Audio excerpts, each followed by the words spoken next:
Hey there, so since I made my Big Bang video, I've been getting an increased amount of messages from Muslims. And no, they are not death threats or any kind of aggressive or insulting messages this time. Instead, they are trying to bring to my attention that the Big Bang Theory, as it is explained and accepted by scientists today, was revealed in their holy book, the Quran, 1400 years ago before the theory even existed. And they argue this by bringing certain verses in the Quran which, interpreted correctly, they say, clearly describe the Big Bang cosmological model. I will insert them in the sidebar. Also, if you do a search on YouTube by the terms Quran and Big Bang, you will see what I mean, it's all over the place. Now, I'm not gonna argue and dissect them simply because, well, one, my arguments would just basically say, yo, look, them verses have nothing to do with the Big Bang. To which the responses would be, oh yeah, they do, and this can go on forever. And two, because you can read them for yourselves. I mean, the claim that these verses have any scientific merit to them is as ridiculous as putting a miniskirt on a sumo wrestler and calling it a ballerina. No. He's just wrong. So instead I'm just gonna ask one question to the Muslims making this claim. And not just this claim, because you see, while most Christian creationists try to negate science altogether, going, evolution? Where? Big Bang? Never happened. But no, Muslims have a different approach. They go, it's all here in my book, man. See this verse here? This is what it really means. You got pawn, motherfucker. Allahu Akbar. So my question is this. If the Quran really predicted modern scientific theories, such as Big Bang and evolution, then why didn't you Muslims come up with those theories ages ago?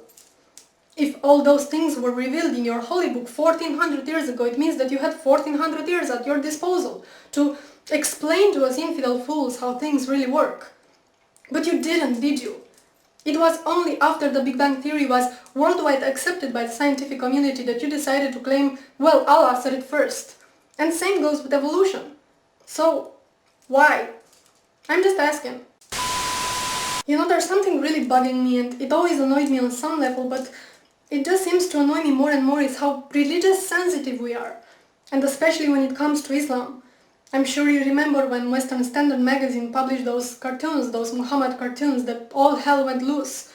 And the publisher of the magazine was interrogated by the Canadian Human Rights Committee because he disrespected this holy religion that doesn't even know the meaning of human rights. It's sadly ironic. And this wasn't an isolated case. The same thing happened to Maclean magazine, I think it was, in 2008. Or the movie Fitna, which got banned.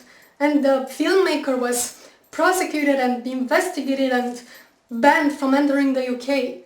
All this while he was under constant death threats from Muslim extremists who were offended that he portrayed Islam as being violent.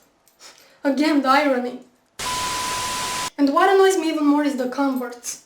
The people who weren't indoctrinated into this religion from childhood, but grew up exposed to human rights values.